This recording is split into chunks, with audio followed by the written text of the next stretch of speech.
Thank you, Richard. And I now would like to invite the project Fishing and Farming in the Desert to start presenting.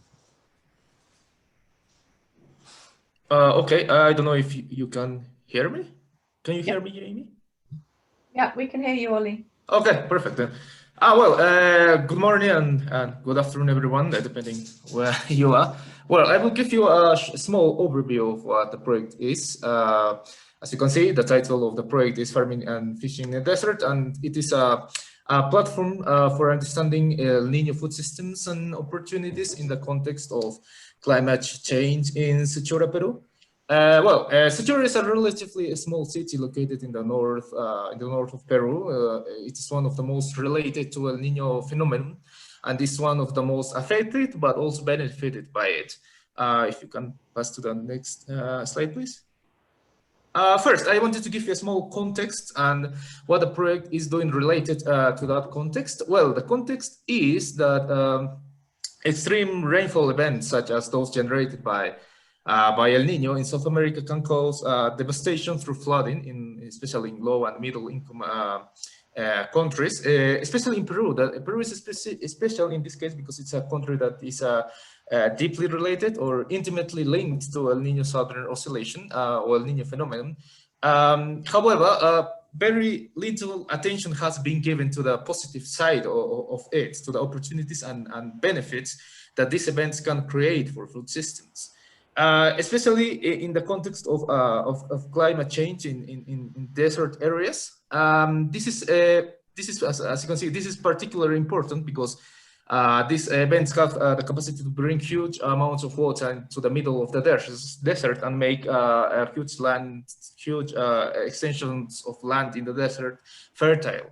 For example, as an example of how very little attention this has been given to, I am from the south part of Peru, and before this project, I basically had no idea that El Nino could bring any sort of benefits, such as the desert literally turning green and the formation of huge lakes where basically all the locals can fish not only for their consumption, but they can also sell and make a living out of the fish that they take.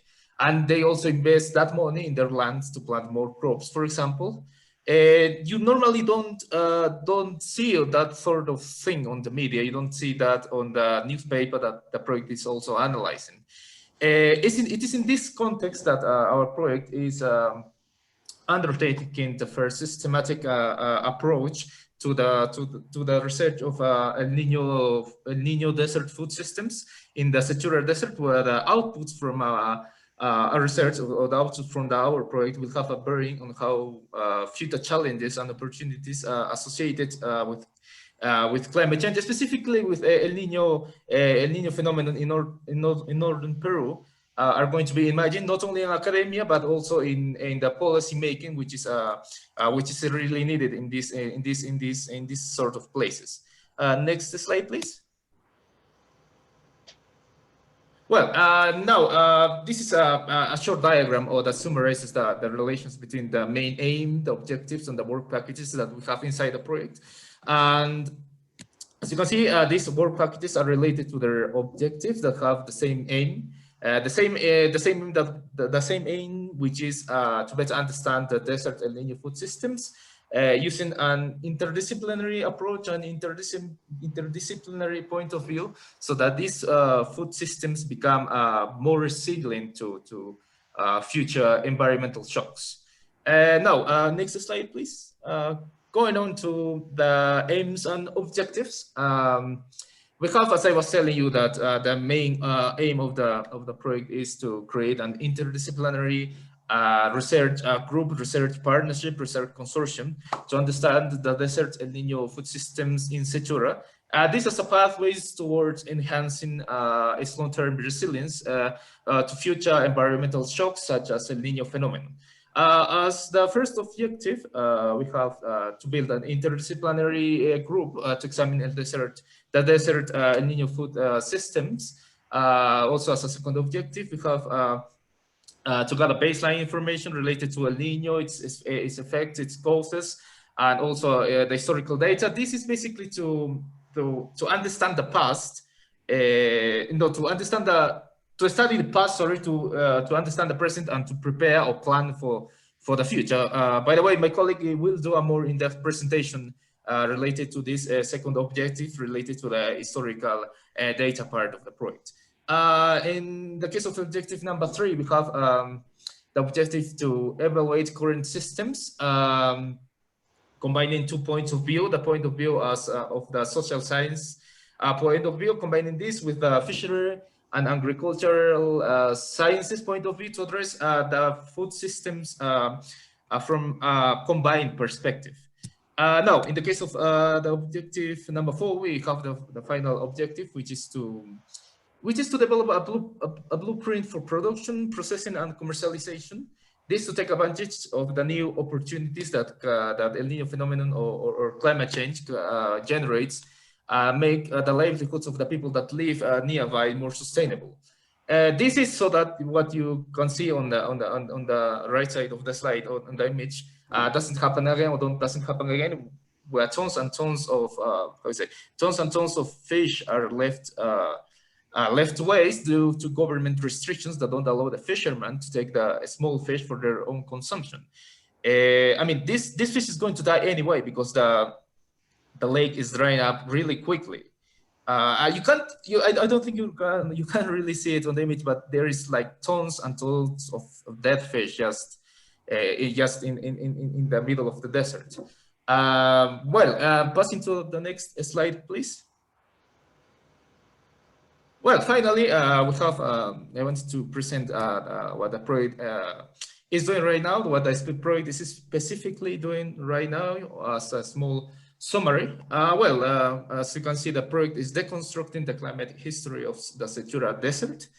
It's also examining the human responses to El Niño through the studies of archives and generating oral histories of previous El Niño events. We are mainly focusing for the oral histories with the events of 1983, 1998, and 2017, and we are focusing on the colonial and republican archives. We are also evaluating contemporary food system practices through a mixed approach and participatory mapping. And we are finally identifying challenges and opportunities to which will lead to future scenario planning. All of this is to plan future scenarios, such as what you can see on this last slide, which is the formation of a huge lake in the middle of the desert, to make the livelihoods of the people that depend on this lake more sustainable. The people that see the phenomenon not as an event of destruction, but the people that actually see it as a blessing, to make their livelihoods more sustainable and to give them a voice. Now I want to give way to my colleague that will do a more of an in-depth presentation related to the historical and archival data of El Niño. Thank you very much, Pavel. Okay, thank you so much. Please now go ahead. Muy bien.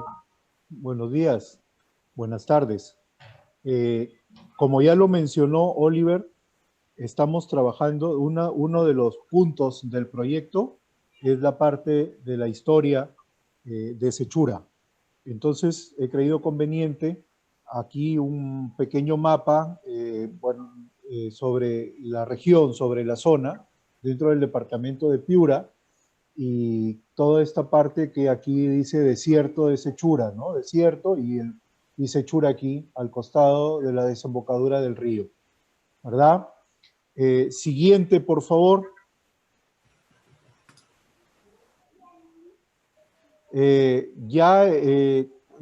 Hemos estado haciendo un poco buscando desde cuándo está Sechura en los mapas de la época de la conquista y del virreinato.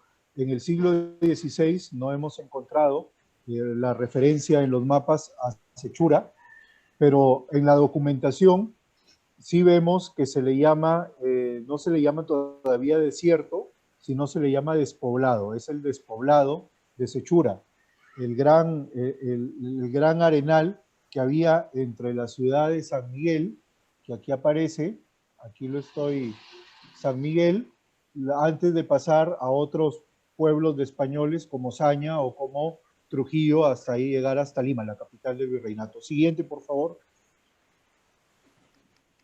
Aquí, como se dan cuenta, no aparece, sí aparece Paita, que es un puerto muy importante, que está al norte, un poco al norte de Sechura, pero no hay otra, no aparece en los mapas. Sigue, recién en los mapas del 17 aparece ya Sechura. Por favor, siga. Aquí un mapa ya actual, un poco la ubicación de Sechura dentro del Perú, primero Piura, al norte del Perú, al extremo norte, y luego Sechura, que se encuentra al sur, ¿no? Con el despoblado, ¿no? El despoblado, que es el límite ya con el departamento de Lambayeque en la actualidad. Siga, por favor. Siguiente. Entonces, yo estoy trabajando con una exalumna de la Facultad de Humanidades de la Universidad, que es Alexa Correa, y entonces ella está trabajando el tema de la historia de Sechura desde el siglo XVI hasta inicios del siglo XX. Entonces, la idea es, el objetivo, diríamos, general es ver, ¿no? La sociedad, la economía, la cultura, incluso la religiosidad del pueblo de Sechura, todos esos componentes a lo largo de la historia, pero relacionados también con estos fenómenos naturales. Estos fenómenos naturales como las lluvias excesivas en algunos momentos, son lluvias que se presentan para la mayoría de los pueblos, desde la óptica en que se ha estudiado, de manera negativa. Pero lo interesante ahora es que nos presenta este proyecto, es ver lo positivo que representó, ¿no? Cómo los pueblos que sufren este exceso de lluvias sacan ¿no? todo lo positivo a eso que generalmente se ha visto de manera negativa, como perjuicio para los pueblos, en este caso de indígenas, ¿no? De los indígenas a lo largo del siglo XVI, XVII y XVIII. Entonces esa es la idea, ¿no? Que está trabajando Alexa Correa. Hemos hecho varias partes, varias etapas en la investigación. Ahora ella se encuentra ya trabajando las fuentes, está en la parte de redacción. ¿Ya? Hemos tenido se supone que el 2020 ella iba a visitar diferentes archivos fuera de Piura. Ella iba a estar en Trujillo, iba a estar en Lambayeque, que tienen archivos regionales, están ubicados al sur, e incluso ella iba a estar en Lima, en la Biblioteca Nacional y en el Archivo General de la Nación. Pero bueno, no ha sido posible, y entonces estamos viendo hemos tratado de ver cómo solucionar eso, y bueno, se ha encontrado en los archivos de Lima, básicamente, nos han podido mandar copias de la documentación que sobre Sechura hay. Siguiente, por favor.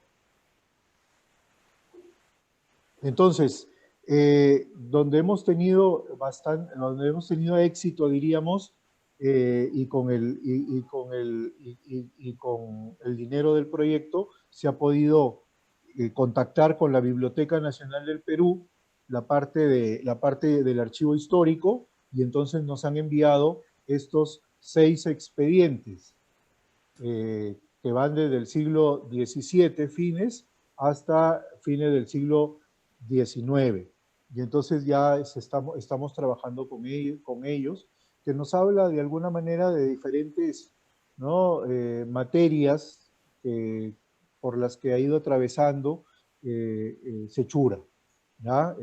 Por ejemplo, el primer expediente que aparece ahí, que es de los años 1687-1688, es por el pleito, por el cacicazgo. ¿Qué es el cacique? Es el que gobierna al pueblo, ¿ya? El que de alguna manera se encarga de velar por todo lo que es la economía, la cultura, la religión también relacionado con el cura del pueblo, ahí.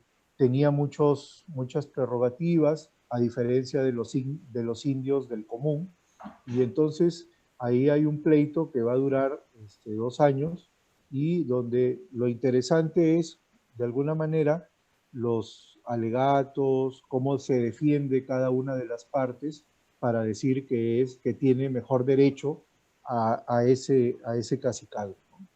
De este documento de 1687-1688 también nos remite a años anteriores, incluso de fines del siglo XVI, como les enseñaré en las siguientes diapositivas.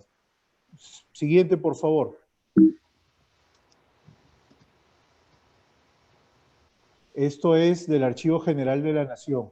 Aquí no hemos podido, todavía no hemos tenido respuesta para que puedan ellos mandarnos digitalizadas la documentación, como sí los de la Biblioteca Nacional. Pero aquí, de alguna manera, de estos 6 documentos que presentamos, 6 expedientes, hay 2 que se pueden consultar en línea. Los 2 primeros. El primero es de mediados del siglo XIX, es Antonio Raimondi, un viajero sabio italiano que pasa por buena parte del territorio del Perú y que va dejando pues su diario, ¿no? Entonces eso está digitalizado ahí en el archivo y lo ha podido consultar Alexa. Y el segundo expediente que tiene acceso vía online es sobre una actividad importante dentro del pueblo de Sechura a lo largo del siglo XVIII, que fue la venta de lejía. Y entonces, pero claro, ahí no tenía el monopolio, sino que tenía competencia, ¿no? O otro pueblo cercano, que era el de Morrope, un pueblo que se erige, no es como Sechura, diríamos, tan antiguo, pero que se erige ya a principios del siglo XVII, y empiezan a mantener una serie de relaciones importantes, pero también competencia, como en esto de la lejía. También, por ejemplo, otra competencia en otra actividad importante es en la del arrieraje, es decir, en transportar los productos desde el puerto de Paita o desde la ciudad de Piura hacia el sur. Ellos iban con sus mulas, ¿no?, cargando los productos o también llevando a los viajeros. Es otra actividad que practicaron, además de Sechura y Morrope, otros 2 pueblos como Catacaos y Olmos, que justamente son los que están, diríamos, alrededor del desierto de Sechura. Eso es un documento también muy importante, que sirve un poco para ver la economía, ¿no?, de estos pueblos en siglos pasados, en épocas pasadas. De los otros 4 documentos, expedientes que son importantes, no hemos podido todavía tener acceso porque no están digitalizados y no nos han dado respuesta también en el Archivo General. Esperemos que ya este año puedan ellos darnos respuesta para poder obtenerlos y revisarlos. Siguiente diapositiva, por favor. Entonces, esto es lo que les decía. Esto, por ejemplo, si bien el archivo de la Biblioteca Nacional, este expediente del que yo les hablaba, del pleito por el gobierno de Sechura, es de 1687-1688, tiene una serie de documentos anexados que son originales de épocas anteriores. El más importante que para mí, que yo se lo he dicho a mi tesista, es uno de 1592, ¿ya? Casi 100 años atrás, y diríamos relativamente hasta cierto punto temprano, porque han pasado 40 años del inicio de la conquista de estos pueblos del norte del Perú, que es 1532. Entonces, no, han pasado 60 años, 60. Pero de todas maneras, aparece ya una visita a estos pueblos de indios, donde aparece todo un padrón de indios de Sechura. En este caso es una parte de Sechura, porque en Sechura, el pueblo de Sechura estuvo conformado desde 1572, 73 por ahí, por 2 curacazgos importantes.